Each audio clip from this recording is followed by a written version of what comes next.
Spring Street is located in the very heart of Jeffersonville, Indiana. Many of the buildings along the road date back to the 1800s. Although most of the businesses may have changed, much of the street remains the same as it was when Brother Branham used to visit. Who knows how many times Brother Branham has walked up and down this street, and the many testimonies that could be told. Brother Branham told one story that took place early in his ministry.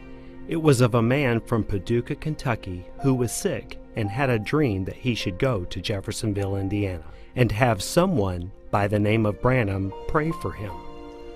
When he stepped off the bus at the corner of Court and Spring Street, he saw a man in a uniform.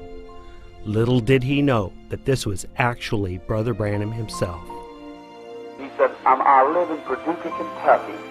He said, and I've been failing in health for some time. He said, last evening, he said, while I was asleep, I dreamed I saw an angel come down from heaven. And he come and told me to come to this city of Jeffersonville and ask for somebody by the name of Branham. And said, I thought maybe if you might know that there's anybody here named Branham. My heart just felt like it would come out of me. And he started crying, and we knelt right there on the corner of Court Avenue and Spring, and I prayed for him. And when I raised up, the people were standing back with their hats off, standing there in respect to prayer, and God moved down and healed that man right on the corner where he was at. Why? God had foreordained, and it must come to pass.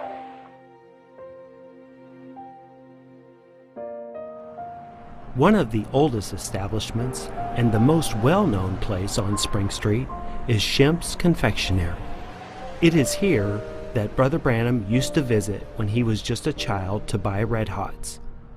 Shemp's is still family-owned and operated, and they still remember the story of Sonny Shemp, who Brother Branham prayed for. And while laying there dying with 5 specialists giving him just hours to live, was thus saith the Lord, you'll not die, but you'll sell me again Red Hots over the counter.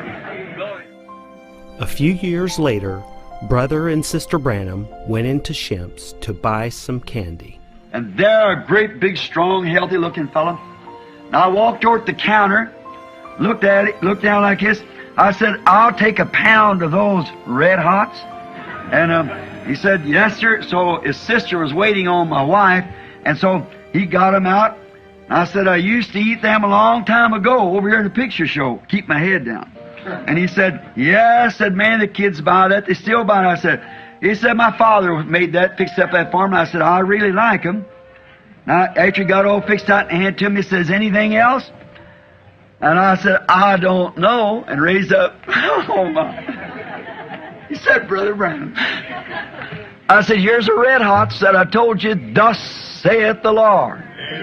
Amen. About 5 years ago. He said, Brother Branham, I am so completely healed, there's not even one effect. I'm teeny bit hard hearing in one ear. I guess he's in his 50s. He said, I'm teeny bit hard hearing in one ear because they give me so much antibiotic when I was in there. The amazing grace of Jesus Christ. Hallelujah.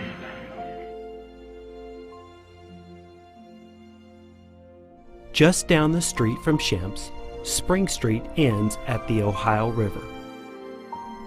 It is here where Brother Branham was baptizing in 1933, when the angel of the Lord came down and gave him his commission. And then that afternoon I was baptizing 500 converts at the river's bank at the foot of Spring Street at Jeffersonville, Indiana, where I live. When the 17th person walked up to Brother Branham in the water to be baptized, Brother Branham heard a voice say, "Look up." And I heard it again. And up to the 3rd time said, "Look up." And when I looked up towards the heavens, a place about 10 feet square looked like water in the blue skies moving around. And out of that blue water light came a light coming down from heaven. The people began to screaming, many fainted. And the voice said, as John the Baptist was sent forth to warn the people of the first coming of Christ, your ministry will warn them of the second coming. Of course, the banks of the Ohio look much different today than it did then. But it is special the way that God memorialized this spot. Today, the Jeffersonville Overlook stands as a place where believers can come and see where the angel of the Lord came down and spoke to his prophet. Just as God spoke to Moses on Mount Sinai, he has spoken to his prophet right here in the small town of Jeffersonville, Indiana, at the foot of Spring Street.